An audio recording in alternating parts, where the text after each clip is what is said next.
Miami beats Texas A&M 10-3 in the first round of the college football playoff.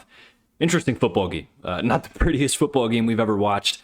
Very sloppy from both of these offenses, but a lot of credit to both defenses. You know, Miami's defense and Corey Heatherman, what he's done this year. There's so many stats flying around Twitter and all over the place that just highlights how impressive this performance was from his defense. Now, I do think that A&M absolutely gifted them a lot of opportunities to have a good game, but the film room study was beautiful out of that defense. They were prepared. They played very well. The offense didn't look great, but they did what they needed to do. Texas A&M, on the other hand, the defense puts together a great performance, but Colin Klein in that offense, and more specifically Marcel Reed, just could not find a way to sustain drives, get the ball down the field. Both teams extremely mistake-prone. But enough of the talking, guys. I want to do a film review. We're going to dive into, I believe I pulled out 7 plays from this football game that we're going to look at together. We're just going to briefly see what's going on, how this game sort of unfolded, things I wish we would have seen differently, things that I think could have gone differently, decisions that should have been made otherwise. That's enough talking from me. Let's go ahead. Let's get into the film room. Miami, A&M, let's do it. First play we're going to look at in the film room here, Texas A&M trying to get the screen game going. This thing just gets blown up to shreds. Nothing here for us. Miami's defense is ready, attacking fast. We blow it up. How in the world did this happen? What happened? Now, the reason I put this play in here is you may think of this as it's a 2nd and 4. What is so important about this play, especially this early into the first quarter? The biggest thing is because it shows that Corey Heatherman and this Miami defense were in the film room consistently and knew what to expect. And it also shows a little bit of the issues that kind of persisted throughout the entire game with Texas A&M. Colin Klein and this offense are very RPO-centric, very screen-heavy. They love to get the screen game going. Athletes in space is what I like to call it. That's what they like to do. So, of course, they're going to want to get their athletes in space out here. But the thing you're going to notice with Miami, in a two-deep safety look here, now we're pressed up. So there's a little bit of man. Miami loves to show too high with really a robber that likes to come down. So we almost get like a cover one robber, right? For those of you that aren't sure what that is, it shows 2 high safeties, but one actually comes down, all right? But the biggest thing is a lot of that's besides the facts. This bunch trips is where the screen's going to go. I want you to watch the footwork on the linebacker here and the defensive end, okay? The defensive end even knows that this is coming. To the wide side of the field, mind you, I want you to watch how he doesn't get too over-aggressive on the inside. So enough of me talking. Let's go ahead. Let's just play it, and I'm going to explain to you kind of what I'm referencing here. So immediately, look at the defensive end. We're going to take our first step around the edge. We see the pass coming, right? There's really no delay in this. There's not a lot of development to it. We get a block here. We're essentially going to pull the entire offensive line out like a tunnel screen, which is exactly what we want. We want to kick really all of this traffic, including this defensive end, out, right? We hope that he can't even catch this play, and we want to loop it through this tunnel. The problem is Miami is in beautiful position, and we see them do this all game long. The screen game did not hurt Miami at all, okay? We're up. We're up. Our eyes are on this. We're attacking the block, getting ready to blow this up. I want you to watch our defensive end here. We're going to take a step forward. We diagnose. We immediately put a shuffle to the side. We get out there. This tunnel screen has to come back this direction. Okay, it can't catch and go outside. That's not the design of this. All of our blocks are here, but they don't have time to get there. The timing on this, the development on this, all of it is just, it's not really there. And again, the immediate instincts and reaction, we are already there. It's not a great ball either. I mean, this thing's kind of high. We have to jump for this. The timing is completely off. We're coming down with a head of steam. None of our blocks have even connected yet. We whiff on this block, and we're rotating over. We're coming down. There's just nothing here. Absolutely nothing. It's beautiful recognition out of the Canes. It's just sloppy execution out of A&M, and this thing gets blown up. Nothing happens, and I think that was very indicative of the lack of success in the screen game all day long for Texas A&M, which really put a wrench in the tires for this offense as it's heavily based around that succeeding. Play number 2. Bad interception here out of Marcel Reed. Really bad. One of the decisions in this game that really makes you scratch your head. I'm going to pause it right here for you guys, okay? Here's the problem with this, okay? And usually I'll play this all the way through, and then I'll kind of go back and draw on this, but for the sake of just... It's right in front of you. You can obviously see where the issue arises with this thing. We're just going to talk about it right now, guys. two high safeties, cover two. It's common with Miami. If it's not a cover one robber, 9 times out of 10, Miami's playing a base cover two. The best way to beat a cover two, I've said this in all of my film reviews, I will continue to sound like nails on a chalkboard when I say it, is in the middle of the zone. All right, and that window is right here. You can't miss it. And Marcel Reed sees it, right? The ball's cocked back. We're ready to go. We're ready to fire this thing. But there's a hesitation and a little bit of just poor mechanics off this back foot here. That I don't understand why this isn't zipped into this window right here. The thing with this throw that you're taught all the time, okay, is it can't be too deep, right? Because we have a safety that can slide over there. We also have a safety that is still over top. You have to understand the leverage aspect of this. You can't sail this ball too deep. This is not necessarily a throw that you want to lead over that far right shoulder, right? This is a throw that you really want to put right here. You want to zing this thing right into the numbers. The beauty of this thing, too, is our linebacker's pretty far over towards the middle of the field. Typically, this is a throw where you got to kind of layer it over either one of these two linebackers and under the safety. But the thing with this throw, and especially this window, man, is any good quarterback, this is beautiful. I mean, this is absolutely beautiful. Our receiver is running right to the area that he needs to be. And we can really throw him open in any way we want. If we see that safety starting to hum down hard, we can maybe, dependent on where he's at, give him a little bit more of a low lead out here, right? Cut it more shallow, bring him back to the football, away from that safety, away from this linebacker. But what Marcel Reed does here, I just don't understand. Now, I also want you to note the broadcast. I took this clip from the broadcast. McElroy is going to highlight our linebacker here. I'm not entirely sure why. That has nothing to do with the read. The safety really was the main read. This window is wide open right here. So I want you to ignore the drawings or the writings that you're about to see on the screen because they're not mine. So whatever he's drawing there, again, I'm not understanding. I think he was trying to mention the safety, but he mentioned the linebacker. Maybe he circled the wrong one. But as you can see, I mean, this is an awful throw. This is an awful throw, guys. And I'm going to rewind it again because in no situation would this ever be a throw that needs to be made. Like nothing about what we're seeing on the screen does that need to be the case, right?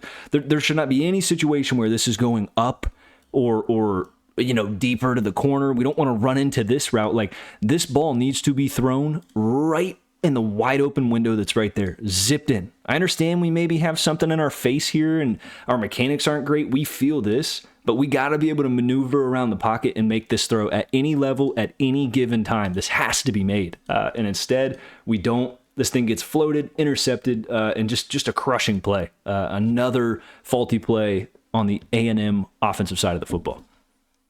Next play, A&M offense picks up perfectly on the offensive line. However, Marcel Reed has absolutely no time still. Just no play to be made here. Again, very indicative of what we saw a lot of this game. And it's a tragedy, especially on a play like this, because I love the way the offensive line communicated and shifted down. So what am I talking about? Okay, let's first diagnose what we're seeing here. So again, we're seeing 4 down across the front, 2 high safeties, very Miami-esque. We're going to see this probably 99% of snaps. But one thing I want you to note is our corner here is going to come on a corner blitz, and the offensive line picks this up beautifully. As soon as 17 bails out, we're actually going to get 60 with a chip and shift to cover this corner blitzing off the edge. It's picked up perfectly. But the problem is when one side does its job, the other doesn't. 76 just gets absolutely manhandled out here. Now, listen, Mesidor and Bain on the edges are nearly impossible as it is to block, and the entire Miami defensive line had a great football game, but it sucks when you get this great of a shift in communication on the front, but yet you just can't pick it up. So again, on this left side of the screen, right, 60's going to diagnose this. He sees him coming. He immediately puts a chip and shifts down. It's a great job. It's beautiful recognition. The problem is out here, right? We get beat extremely bad. Why we're running this kind of play action when at this point in time in the game, we know that it's been extremely hard to get any kind of time from Marcel Reed back here in the pocket. And especially when you consider Miami's speed, they have speed on the edge. They're very disciplined in their rush lanes. They're not going to let Marcel Reed's legs kill them. You have to imagine they knew that. They watched film, right? Obviously they did. So that's what I don't understand is this long drop. Now, something I like out of Marcel Reed here is he tries to step up. The problem is I think he gets kind of whipped around and his body almost takes him back like a boomerang. He has it here.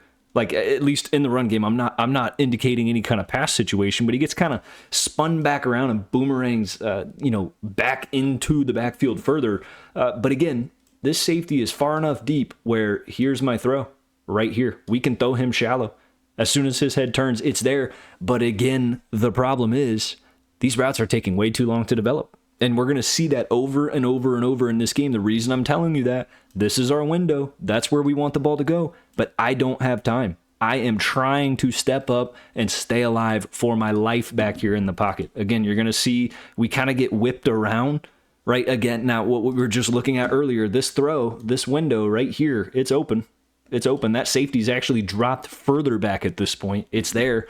But look, I'm spun around. I'm facing the opposite end zone. I'm not even looking downfield. And by the time I even get fully turned around, there's nowhere to go for me. Whoops, I should probably erase the drawings there. And I'm sacked. So yet again, guys, just a really tough situation here for A&M and that offense just not being able to get it together. Next play, we were just talking about Marcel Reed not having time, Miami's defense causing problems. Well, this time, again, not a lot of time, steps up, makes a great play, but we missed the throw. And again, fourth quarter at this point, guys, we fast-forwarded extremely far into the game. We haven't really missed a lot. Tons of X's and O's that we've missed, but a lot of the same X's and O's, great defense, poor execution offensively. This a perfect example yet again, that really, really hurts. Marcel Reed does a great job maneuvering around. The routes, yet again, still taking so long to develop. But as we can see, if he can get outside of that tackle box, if he can get out of the pocket and make these throws, it's a recipe for success. But the problem is we don't make this throw, and we have to make this throw. On the run, whether we stop and pop, I don't care. This throw has to be made. So let's go ahead, let's go back, and let's see what happens here. All right, yet again, we're going to get a little bit of a different look here, all right? I say yet again because Miami's only shown us 2 looks all game. It's either going to be single high or we're going to have 2 high. There is 2 high on this one, all right? But we're pressed up on the outside here. We have 1 deep safety. We have another deep safety that's off the screen where my squiggle is at. Apologies for my beautiful drawing there. But we're going to get, yet again, more play action, which I'm just not understanding. Miami's going to send a corner blitz off the top of the screen right here. Yet again, great job. We picked that up. The route I want you to see is we're going to come all the way across this safety. Mario Craver, who I believe this is here, is going to take this safety out of the picture, right? We're going to sit in zones, and we're going to find ourselves with Marcel Reed stepping up and through. He's got to make this throw. He's got to make this throw. But again, it doesn't negate the fact that our offensive line cannot hold. The routes take really long to develop. By the time we step up and step through, we've got to make this throw, man. It just has to be made. It looks like it's a catch, although upon review, this thing hit the ground. This ball's got to be in the chest, and it's got to be on the run. And for Marcel Reed to finally make a play where they're able to adapt to what Miami's defense is doing. Now Miami's getting more aggressive. They're starting to send pressure. We're utilizing cover 2 beaters, but the problem is if we don't have time for them to develop, or when I do make time, I haven't made the throws. And that's never a recipe for success on top of 3 turnovers. Red zone woes for Texas A&M. Obvious in this game, considering the fact that there was not a single touchdown scored. Yet again, another sack of Marcel Reed, who unbelievably to think got sacked this many times, right? Not only in this game or even just these clips that I'm playing you, but in general, like at all. When you think about how fast he is, how elusive, how shifty he is, and the talent that A&M really does have in the trenches, it just goes to show one thing, and one glaring thing in the film room that I've seen time and time again, and I've hit on time and time again in this video, and that's the development of some of these routes. They take too long. We are getting killed on the edges. Friends, killed. We had to know coming into this that Mesidor and Bain both are problems. We've known this since week 1. We've known this since last year. Both of these guys are extremely physical, extremely fast, just talented. Very, very talented. Matchup nightmares on the edge, all right? And we don't have 5 seconds back here in the pocket to make this happen.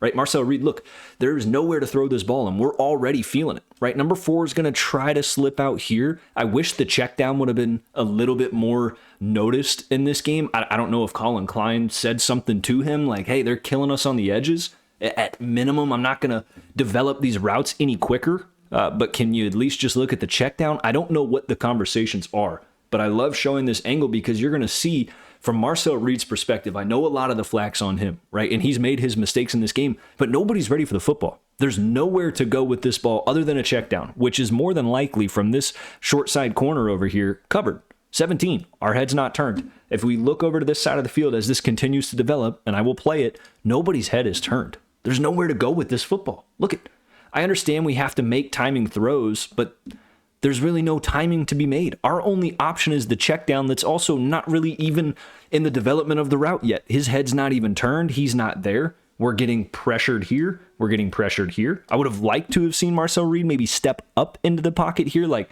he's had to do all game long, essentially, and it's really crashed. These are great pass rush lanes. Again, Miami's very fast. They're very twitchy on the defensive front, which you have to have, and you had to have against a quarterback like this. But again, there's not enough time to really let this window develop if you want to catch it past that linebacker and really that second window. Really, the first window would have been right here, but we're not looking there. That is still a bit of a risky throw. It's going to have some zip because he can absolutely shift over. He can come down hard on that. Tough window to try to make. This, again, a levels concept. We're going to try to get to that close pylon. Still, that safety's coming aggressive on that. We probably have some kind of shallow crosser here that he's already moving towards. Miami knows what's coming. And these are taking way too long to develop. And by the time they start to develop, you're going to see this pocket collapse, and there's just nowhere to go. And everything, I mean everything is covered up. Look, this second window we talked about earlier from, was that Olstrom or whoever our tight end is here? It's not there. I mean, there's nowhere to throw this. We can't even lead that thing in. We don't have time to at this point, right? This really isn't there. This absolutely isn't there. And our check down, who knows? At that point, it's non-existent. We're already sacked in the pocket. And yet again, not only on this play in particular, but throughout this game, the mistakes of these plays taking way too long to develop, considering how much struggle your offensive line had, is what really, really hurt A&M a lot. Not to mention the turnovers as well, but the adaptability really lacked. Why don't we show some winning team? Why don't we show some Miami while we're at it, all right? Let's get back to the Canes offense. Now that there's finally something to watch, the first and only touchdown drive of the game was catapulted from this big Mark Fletcher run. They finally break a big one and end up getting it into the end zone. I want to highlight this run because this is a great job from this offensive line. Nothing really fancy, nothing all that special here. It's great blocking, and it's not great linebacker play out of Texas A&M, especially considering we're single high safety here, friends, and we're shaded over to the wide side of the field. So if this thing breaks to our short side, it's going to be a big chunk play before we can even really get there. And I want you to see what happens here. So I'm going to play it a little bit. We're going to get a motion across the face. 0 right here is going to motion across the face. That's where he's at currently after the motion. So we are now past the motion on this play. I want you to note our linebackers here, their first steps, where they get caught in this traffic, and look at the offensive line, okay? Because there's really nothing too fancy that we're going to see out of this offensive line. Immediately, right? We're manned up on the edge. We're going to get second level here. Not really too concerned about you on this side. We know where this is going. It's just going to be a simple zone read. That's it, friends. Not even really a zone read. Just a simple gut. And we're going to get a nice double team here. We're going to get to the second level out of 52, but 73, not the best block in the world, but we get just enough, right? We're going to get him on the ground. 61, turn it. 0, we're going to get out there. 7, we're taking him out of the picture. And again, our safety's all the way over here, right? It's going to open up a gap. And because this linebacker, so let me just take all my drawings off right here. This is really what sparks this play, okay?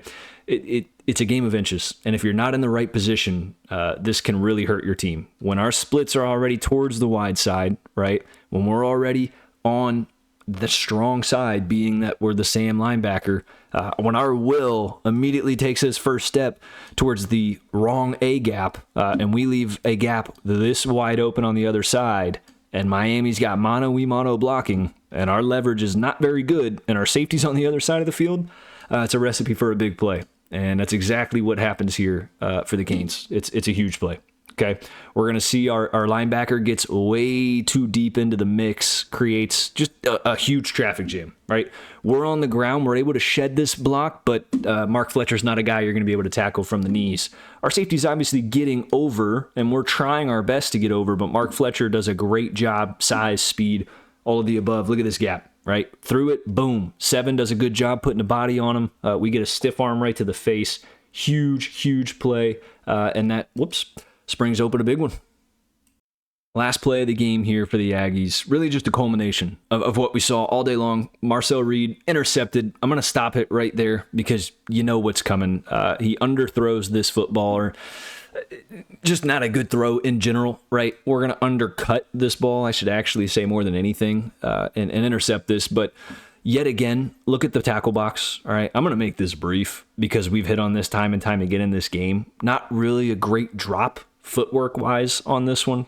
No creativity there. There's really nothing open. Like, we're on the ground here. We're really trying to, with not a lot of space, thread this essentially like a cover 2 beater, right, in a window that's right here. An extremely tough window to beat when you don't have a lot of field to work with and you have to get over a linebacker and under a really good cover man who is glued to our hip. I mean, glued to our hip.